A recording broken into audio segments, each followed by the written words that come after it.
Você já ouviu falar de endowment?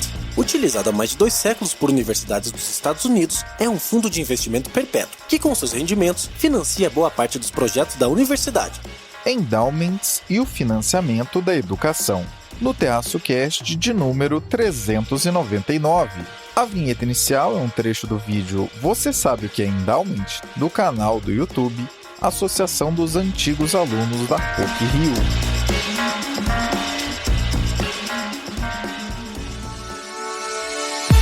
Uma coisa que eu nunca faço, e eu acho que é um grande erro, é você pensar como economista, você vai decidir o que é politicamente factível, o que é politicamente interessante. Eu nunca penso dessa maneira, eu digo o que eu penso e deixo as pessoas pegarem o que quiserem. We are expecting that every month we will see a further decrease. I think that inflation at higher rates than what we're used to is here to stay. Brasil, mundo, economia, política e o que for relevante para você. Isso é o Terraço Cast. E aí, pessoal, tudo bem? Caio Augusto, diretamente da madrugada de 12 de outubro de 2023, uma quinta-feira em Ourinhos, no interior de São Paulo, para mais um episódio especial do meu, do seu, do nosso Terraço Cast. Neste episódio temos uma convidada altamente qualificada e o tema é financiamento educacional. Apesar da impressão inicial ser educação do ensino superior, financiamento do ensino superior, principalmente se você já ouviu falar no que é endowment, fica aqui que você vai entender que a discussão é mais ampla do que isso. Vou deixar que nossa convidada se apresente. Tudo bem, Lúcia? Olá, eu sou Lúcia Delagnello, sou doutora em Educação e Desenvolvimento Humano pela Universidade de Harvard. Atuo como consultora de organizações internacionais na área de educação digital. Eu faço parte do Conselho de Administração do Fundo Catarina, um endowment, um fundo patrimonial, criado para apoiar o Centro Tecnológico da Universidade Federal de Santa Catarina. O Fundo Catarina foi criado para alavancar as oportunidades de formação oferecidas pelo Centro Tecnológico por meio de investimentos sustentáveis em pessoas para melhorar a sua formação e estimular o ambiente de inovação em Santa Catarina e no Brasil. Episódio especial é episódio especial, vocês sabem. Sempre procuramos fontes capacitadas e com experiência suficiente para que a discussão possa ser enriquecedora. Sem mais delongas, vamos então ao 399.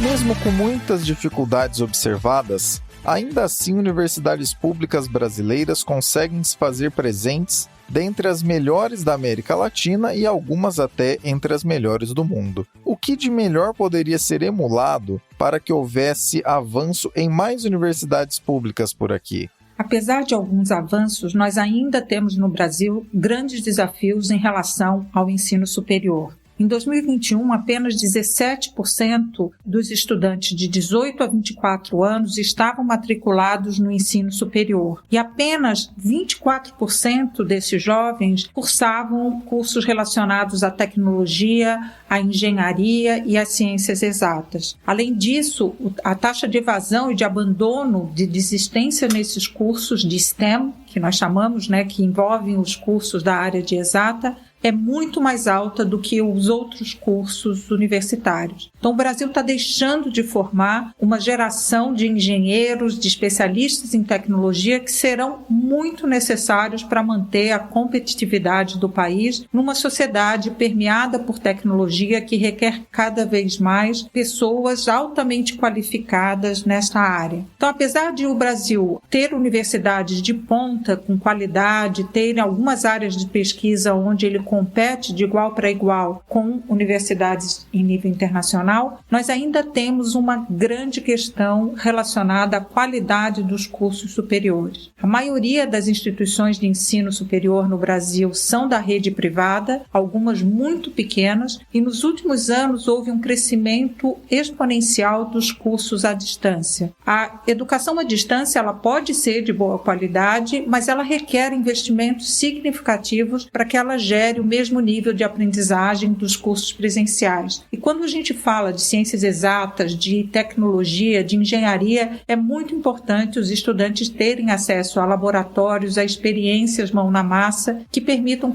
que eles realmente desenvolvam todas as competências necessárias para que eles possam exercer a sua profissão. Então, no Brasil hoje a gente vive esse paradoxo. Algumas universidades de ponta formando alunos com capacidades e competências de alto nível, mas a grande maioria dos alunos frequentando universidades que não têm infraestrutura, que não têm porte, que não têm capacidade de entregar uma formação de alta qualidade. Isso é um paradoxo porque a maioria dos alunos que vêm das escolas públicas só consegue entrar nas escolas privadas, porque o processo seletivo das universidades públicas de ponta é muito difícil, é muito concorrido e acaba privilegiando aqueles alunos que frequentaram escolas particulares que tinham uma boa qualidade de ensino. Então, hoje, nas universidades públicas estão matriculados os alunos que vêm de uma classe média alta, e aqueles alunos de famílias de baixa renda que precisariam de uma universidade gratuita de qualidade acabam tendo que cursar o seu curso superior, a sua faculdade, numa universidade privada mais perto da sua casa, que permita conciliar o trabalho e o estudo. E é importante lembrar que hoje ter só 17,7%, 18% dos estudantes brasileiros na faixa etária que eles deveriam estar na universidade matriculados, significa que milhares e milhares de jovens brasileiros não estão recebendo a educação que eles precisariam para ter uma vida produtiva e uma vida de ascensão social, mas principalmente que vai ser um grande gargalo para a competitividade do país não contar com essa geração bem formada. O Plano Nacional de Educação, que foi feito em 2014 com metas até 2024, no próximo ano, previa como meta que 33%, pelo menos 33% dos estudantes de 18 a 24 anos no Brasil deveriam estar matriculados em instituições de ensino superior. E como nós vemos, nós só temos 18% ainda com uma taxa muito grande de evasão e abandono. Quando você olha para os cursos que esses alunos estão fazendo, a maioria dos cursos escolhidos são na área da saúde ou de administração ou direito, e não há uma preferência para os cursos na área de engenharia e tecnologia, que são hoje habilidades e competências essenciais para um desenvolvimento competitivo da nossa economia. Esse ponto é muito importante de ser colocado em pauta. Mesmo com uma extensão sensível nas últimas décadas em termos de vagas abertas, de pessoas cursando o ensino superior, o nível de qualificação ainda fica um tanto complicado. E pensando no fato de que mesmo com o nível não sendo o mais adequado possível, em parte relevante dos casos ainda assim existe uma fatia considerável de desistências, temos certamente um problema complexo de lidar. Sabe aquela velha questão de que educação é o que traz ganhos de longo prazo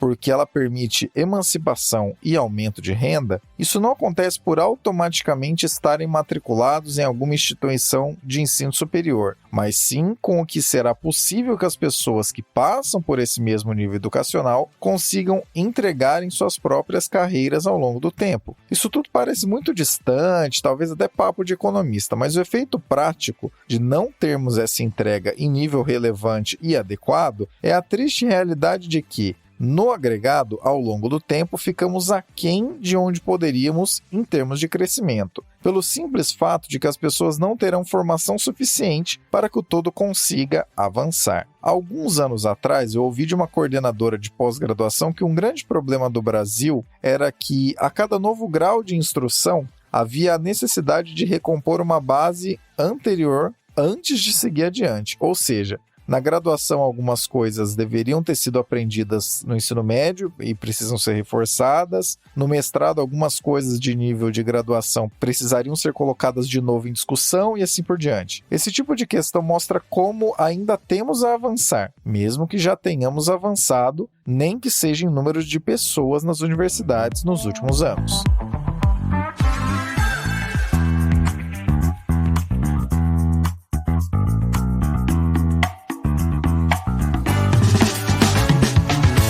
Você encontra todas as contas oficiais do Terraço Econômico na nossa Linktree. E se você não for fã delas, pode colocar seu e-mail no nosso mailing e receber nossa newsletter semanal, a Reflexionários. Além do mais, lá estão também nossos 2 e-books e algumas parcerias que temos. Aliás, por falar em e-book, um deles terá uma novidade em breve. Fica ligado. Assim que essa novidade for realidade, contaremos aqui em primeira mão. Então, para resumir a ópera, não deixe de conferir para nos acompanhar da melhor maneira que você preferir.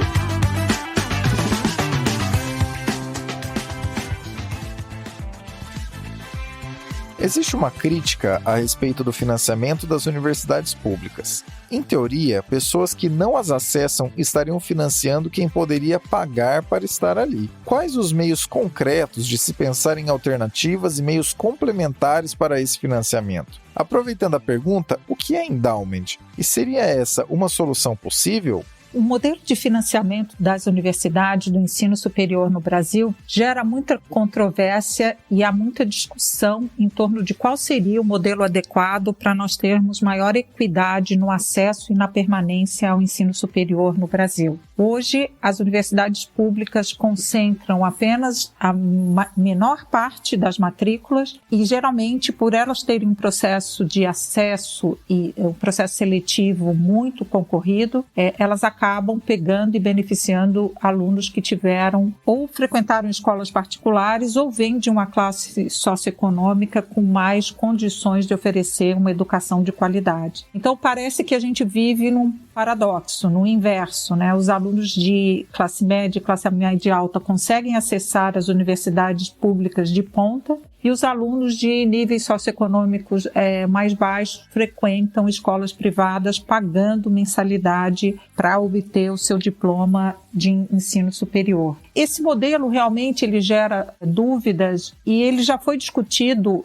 em vários países qual deveria ser esse equilíbrio de conseguir você ter equidade no acesso ao ensino superior e conseguir oferecer uma educação de qualidade para todos os alunos, independente do nível socioeconômico das suas famílias. As universidades americanas, por exemplo, tanto públicas quanto privadas, procuram ter fundos patrimoniais, endowments, que permite com que elas aceitem os alunos na base do mérito, no desempenho acadêmico e ofereçam para aqueles alunos que não podem pagar a mensalidade ou que não têm recursos para se manter durante o seu curso universitário, esses endowments, esses fundos patrimoniais permitem com que as universidades ofereçam ajuda financeira para esses estudantes, tentando igualar as chances de estudantes de terem acesso a uma educação de qualidade. Então, o endowment é algo que existe já nos Estados Unidos como financiamento, tanto da área de educação quanto da área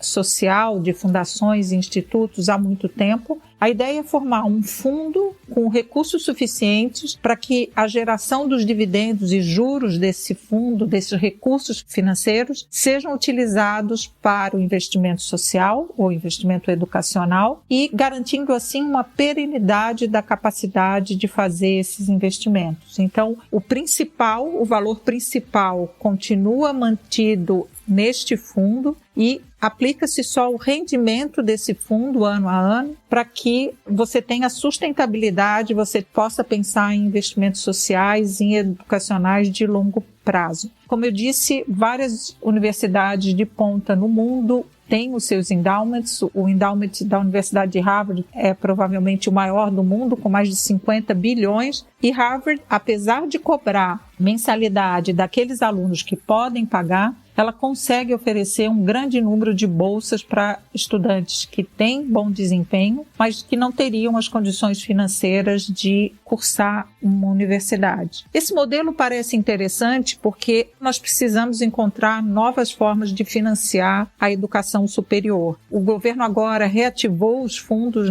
o FIES e outros fundos de apoio aos estudantes, mas a verdade é que o financiamento das universidades públicas tem caído ano a ano. E cada vez mais as universidades estão sem recursos para fazer investimento nos alunos. O investimento hoje de uma universidade, por exemplo, como a Universidade Federal de Santa Catarina, quase 90% dos recursos que vêm do governo federal são utilizados para a mera manutenção dos professores e do corpo administrativo da universidade, e não há recursos para melhoria de laboratórios, para oferta de inovação nos cursos que são oferecidos e nem nos programas de apoio aos alunos. Então, nós precisamos mesmo encontrar essa forma de ajudar, de criar um ecossistema de apoio para que as universidades consigam continuar, tanto públicas quanto privadas, oferecer uma educação de qualidade. Lembrando que só 18% dos jovens brasileiros de 18 a 24 anos estão cursando uma universidade. Essa é a faixa, é a etapa da vida onde eles deveriam estar cursando a educação superior para adquirirem e desenvolverem as competências que eles vão precisar depois para o seu ingresso no mercado de trabalho. A meta que nós tínhamos era de 33% dessa faixa etária estar matriculada na universidade. Nós precisamos, então, nós temos 2 desafios ainda no Brasil a alcançar, que é aumentar o acesso de alunos de todas as classes sociais à universidade, mas também garantir a melhoria da qualidade dessa formação para que eles adquiram realmente as habilidades que eles precisam para depois serem um motor de desenvolvimento da economia brasileira. O Fundo Catarina é um fundo patrimonial, um endowment, que visa apoiar os alunos de engenharia e tecnologia da Universidade Federal de Santa Catarina. O seu objetivo principal é prover investimentos sustentáveis em pessoas, na melhoria da educação e da qualidade da formação que essas pessoas recebem na universidade, e assim estimular e fomentar o ambiente de inovação em Santa Catarina e no Brasil. O Fundo Catarina nasceu como uma ideia em 2020 de 2 estudantes que gostariam de retribuir a formação que eles tinham recebido de forma gratuita da universidade pública, ajudando a universidade a promover, trazer mais alunos e investir cada vez mais na qualidade do ensino que era oferecido pela universidade. Durante muito tempo no Brasil, os fundos patrimoniais foram difíceis de ser constituídos porque não havia uma legislação que desse segurança jurídica para a criação desses fundos. Em 2019, a Lei 13.800, que é conhecida como a Lei dos Endowments, criou então a figura jurídica do endowment e estabeleceu algumas normas, alguns regulamentos para a sua governança e para o seu funcionamento. O Fundo Catarina nasce, então, os primeiros 10 doadores começaram a doar a partir no início de 2022 e hoje, um ano e meio depois, o Fundo Catarina já conta com quase 100 doadores e um grupo de voluntários, de pessoas na área de finanças, na área de educação, na área de investimento social, que trabalham de forma voluntária para fazer o fundo crescer e realmente dar uma contribuição significativa à qualidade de ensino do Centro Tecnológico da Universidade Federal. O Fundo Catarina, ele apoia projetos em 4 frentes. Bolsas para alunos que precisam de ajuda para se manterem na universidade, apesar da universidade ser gratuita, os custos de manutenção às vezes tornam a permanência do aluno muito difícil na universidade pública. Projetos profissionalizantes, então os projetos de empreendedorismo, onde os jovens alunos querem começar a fazer uma ligação com o mercado de trabalho, começarem a conhecer esse mundo do trabalho que hoje é um mundo em constante transformação, e em pesquisa. Então, o fundo ele está sendo constituído, mas já faz investimento em projetos nessas 4 frentes para apoiar tanto os professores quanto os alunos do Centro Tecnológico a realmente terem uma experiência educacional inovadora e de muita qualidade. Uma das maiores vantagens de quem está em situação ruim é que não precisa reinventar a roda para conseguir avançar. Basta imitar ou minimamente emular o que quem tem sucesso faz. Essa frase até parece um chavão, algo vazio, mas é bastante útil para diversas áreas no Brasil, e no caso do ensino superior e seu financiamento, não é diferente. Existem tantos modelos interessantes lá fora que, na prática, a ideia de que precisamos de um modelo puramente brasileiro não necessariamente é a mais frutífera. Sim, com todo esse ferramental tupiniquim e exclusivamente nosso, ainda assim conseguimos ter algumas das melhores universidades do mundo, ou pelo menos entre as 100, entre as 200 melhores. Mas qual o problema de tentarmos nos espelhar nas 10, nas 20 melhores do planeta?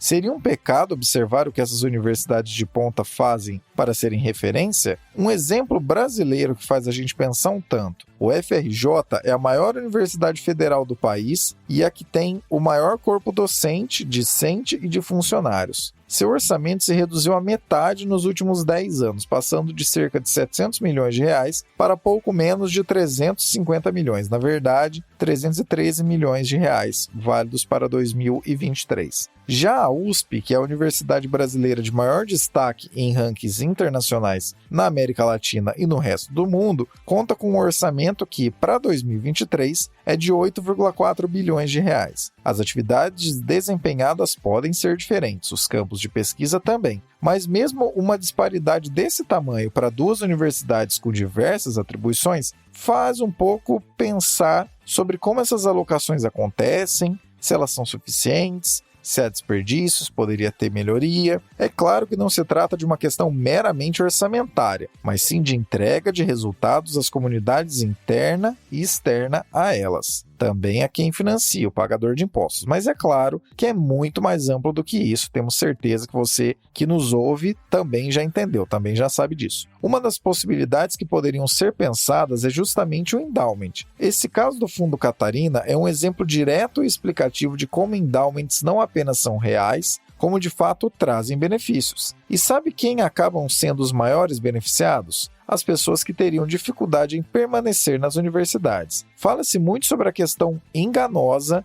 de nome. Quem passa em universidade pública estuda de graça. Mas isso é realmente um ledo engano. Com exceção à mensalidade, basicamente todos os custos são os mesmos. Alimentação, moradia, materiais necessários ao entendimento e aplicação dos conteúdos. Imagina quão sensacional seria se fosse possível oferecer mais condições a quem pode até ter passado em uma universidade pública, mas não conseguiria se manter lá, não conseguiria estudar lá em plenitude. Então, fundos patrimoniais ou endowments são caminhos possíveis que permitem que isso aconteça. O cientista renomado e amplamente conhecido Neil deGrasse Tyson, perdão aí pela pronúncia se ela estiver incorreta, mas acredito que vocês saibam quem é, certa vez disse uma frase que chega a apertar a garganta. Talvez o próximo Einstein esteja morrendo de fome na Etiópia. Mas não precisamos ir tão longe. Quem não conhece o caso de alguma pessoa que sempre teve aptidão, dedicação e entregas e que, graças a alguma bolsa em escola particular no ensino médio e auxílios de permanência estudantil durante a faculdade, não conseguiram mudar a própria realidade, sendo talvez o primeiro ou primeira a cursar uma faculdade e a ter uma posição de destaque no mercado de trabalho? Talvez não seja preciso ir até outro país ou outro continente, outra realidade muito mais distante. Possivelmente essas pessoas com enorme potencial estão mais próximas de nós do que a gente imagina a princípio, assim como as soluções capazes de destravar tamanho potencial.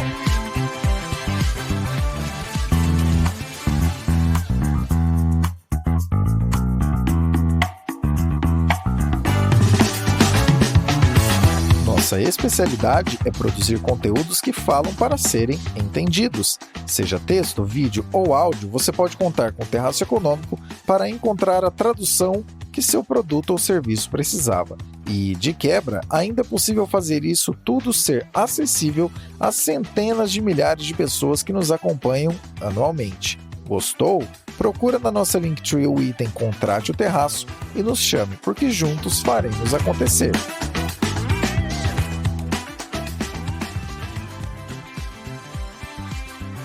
O tema central deste episódio é o ensino superior, mas, dado que existe também a crítica de que no Brasil foca-se muito nos investimentos em relação à educação superior em detrimento da educação básica, que tipo de soluções você acredita serem possíveis para que o orçamento público possa ser readequado a fim de melhorar a situação de um sem precarizar o outro?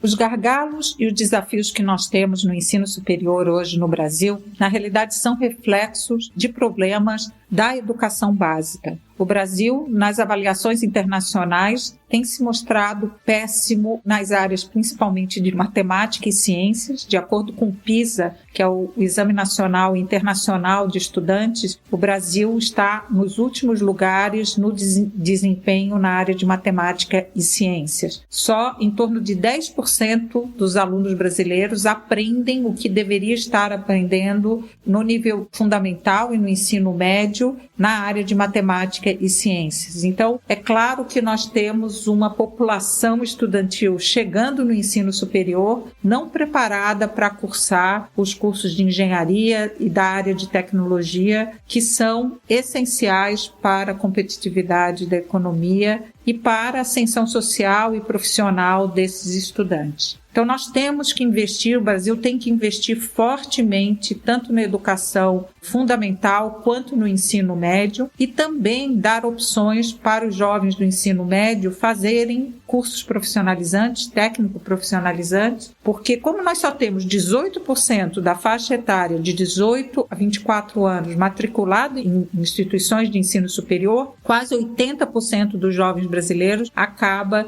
sem uma formação técnica profissional e sem um diploma do nível superior. Algo que nenhuma economia do mundo consegue sobreviver se não fizer esse investimento forte em capital humano para que tenha uma população com as capacidades necessárias para realmente ser produtiva e competitiva no cenário global. O último estudo do Banco Mundial, por exemplo, mostrou que na América Latina o Brasil é o país com menos pessoas com capacidades, com competências digitais e que, portanto, existe um grande gap, um grande desafio de formar essas pessoas para que saibam não só serem usuários de tecnologia, mas também ser criadores de tecnologia. Nós precisamos de engenheiros de software, nós precisamos de pessoas da área de computação para que ajudem o Brasil a criar a economia, uma quarta revolução industrial, onde as áreas de engenharia e tecnologia têm um papel fundamental. O Brasil já avançou nos últimos anos, a Base Nacional Comum Curricular, que é para todos os alunos do país, traz entre as 10 competências que todo estudante brasileiro deve saber, a competência digital, entre elas está a competência número 5, que diz respeito às ciências exatas e à área de tecnologia.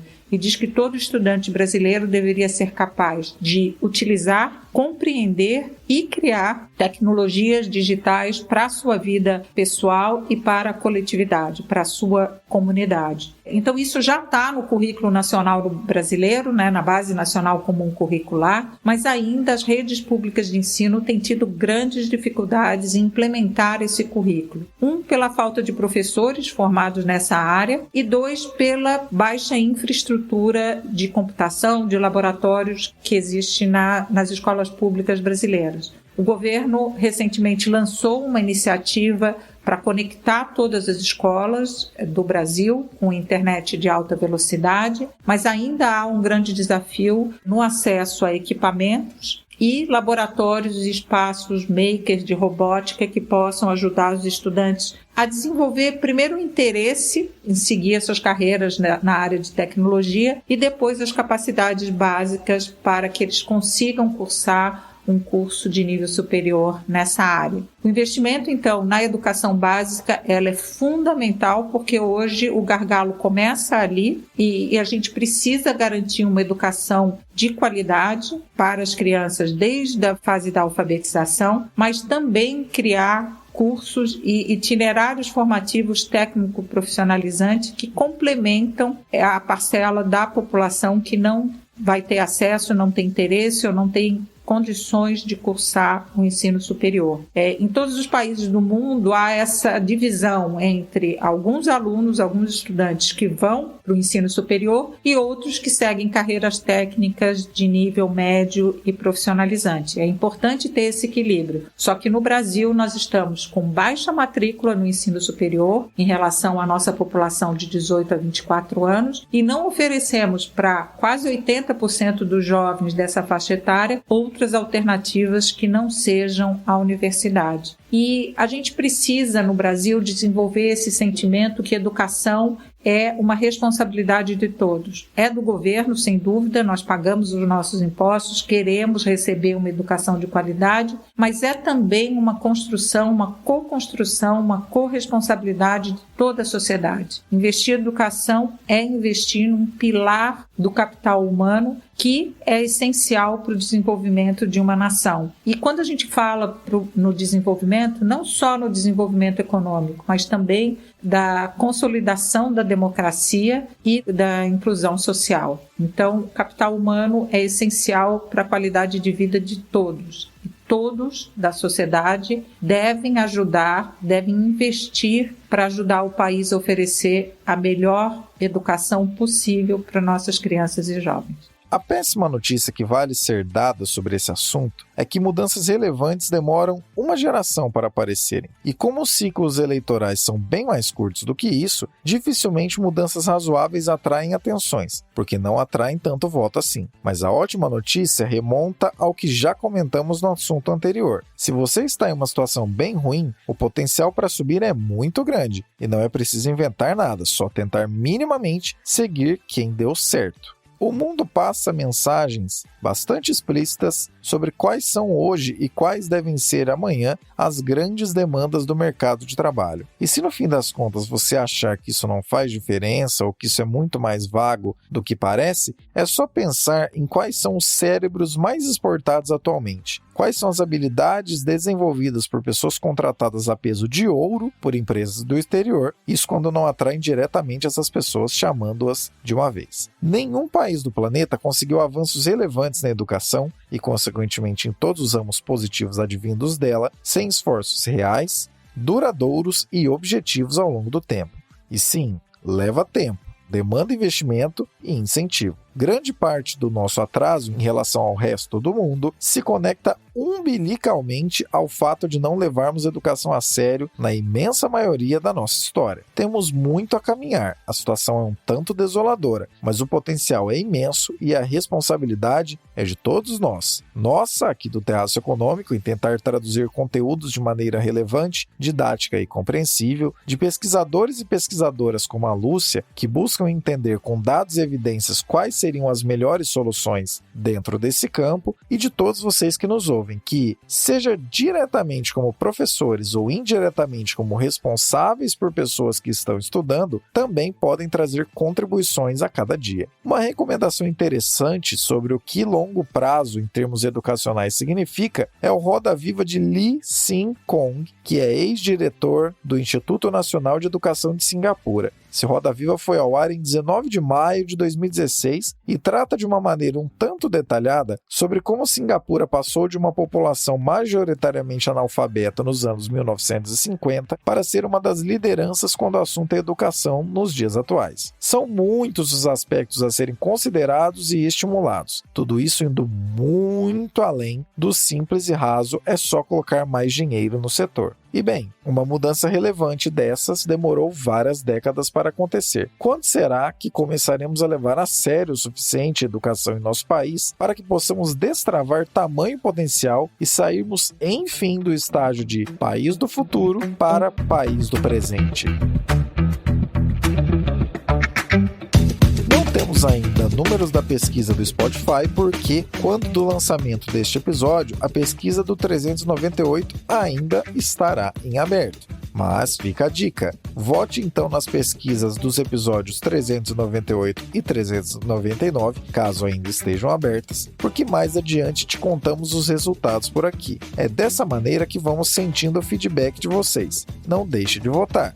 Agora vamos nos despedindo da nossa convidada, que abrilhantou o episódio 399 com suas análises e certamente deixou várias sementes nas mentes de todos que nos ouvem. Muito obrigado, Lúcia. Foi um prazer participar desse podcast e eu espero que a experiência do Fundo Catarina inspire e motive outras pessoas a retribuírem a educação que receberam em universidades públicas. Conheçam o Fundo Catarina por meio do site fundocatarina.com.br e nossa página do LinkedIn. E se você estudou aqui na Universidade Federal de Santa Catarina, nós convidamos para ser um doador do Fundo Catarina, junte-se a nós. Mas se não, pensem em formas de retribuir para para as universidades onde vocês estudaram, que precisa do envolvimento e do engajamento de todos nós para conseguirmos ter uma geração de brasileiros com uma educação de qualidade. Portas abertas para futuras contribuições, principalmente porque esse assunto é sempre muito enriquecedor e pode sempre trazer desenvolvimentos agregadores. Talvez saia de alguém que nos ouve agora a ideia de tocar um endowment na própria universidade pública onde estuda agora, já pensou? E se isso acontecer, por favor, nos contem, ficaremos muito felizes. Quem gosta do Terraço Cast, traz mais gente para ouvir. Não deixe de enviar esse episódio para quem você acredita que precisaria saber mais sobre o que tratamos aqui. Abraços pelas ondas sonoras, continuamos a prosa no próximo episódio.